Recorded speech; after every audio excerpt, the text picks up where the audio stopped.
My dad says after the war was over, everyone came in. My mum, would you believe it, the little pig, and the snatch is jammed. I'll have to break it down. God, when I get inside. Oh, canals.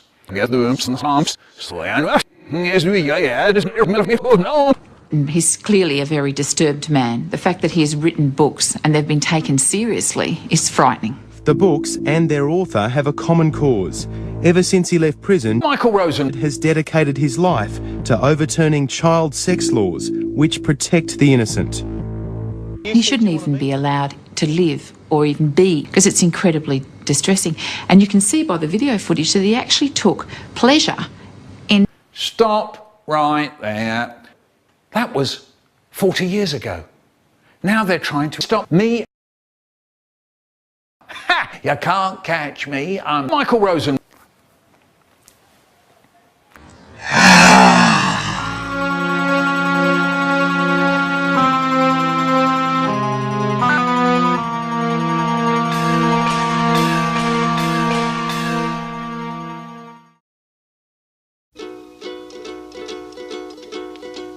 Tiptoe through the window. By the window, that is where I'll be. Come tiptoe through the Tulips. with me.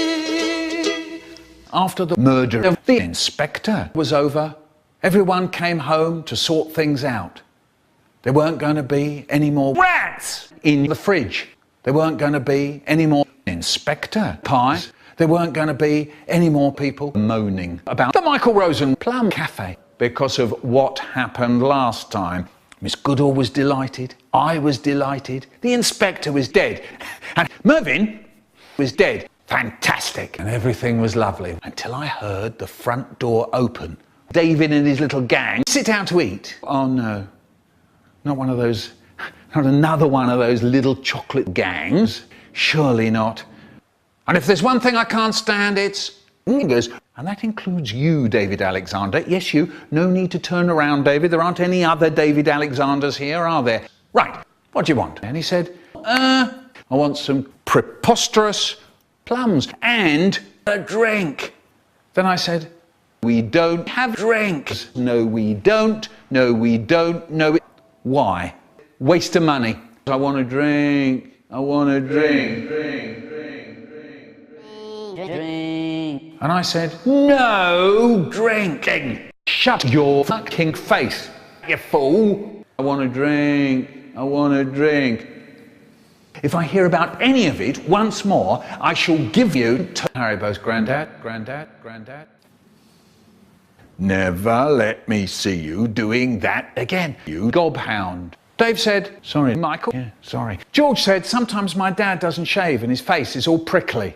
And I said, yes, we know your dad's a prick, but what's it got to do with the food? Precisely nothing. And George said, okay, don't worry about it. I'll have a drink.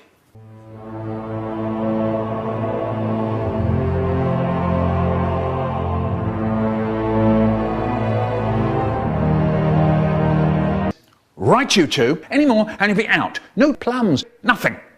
Everyone in the cafe looked round. We don't have drinks at the Michael Rosen Plum Café. Perhaps, I thought, when I got up this morning, I won't have to tell David's little gang about Haribo's granddad again. But you never listen, so let's remind ourselves of a few things, shall we? The food, even as I speak. Would you believe it? I can see that Fan has opened her can of drink. I don't believe it. I really don't. Right. If you two don't stop it, I'm going to put you out the window and leave you by the side of the road. Rog said, she said, I said he lied. But I said, she said he lied. When you said, she said, I said he said, she said, you said, she said, I said he lied. He said, he didn't lie. Correct. It was then I noticed David and his little gang were rolling up little bits of weed and snorting lines like mad. And there's my brother, he's doing the same. There's my mum, she's doing the same. But my dad, what does he do? He stuffs a great big chunk of weed into his mouth and puffs on it once, and then that really does it. Right, I'm stopping this shit. Get out! Get out of here! Yes, you as well, Abdul. You're in David's little gang as well, aren't you? Out. They all got up and ran out the door and got away as fast as they could. Meanwhile, I've got big bother. They're going to come back and find me here. Oh no! Later that day, there was an awful yelling and crying. There was the noise of bombs. It was David and his little gang of niggers again. And I ran and jumped over kids just to get out the room. I try, and I get that key to work. Fiddle, riddle, diddle, diddle, fiddle, riddle, diddle, diddle, for fuck's sake. And then David's little gang dropped more bombs. And more bombs. And more bombs on the Michael Rosen Plum Café and bursted, made a great big hole in the wall. And yes, it melted. Yes.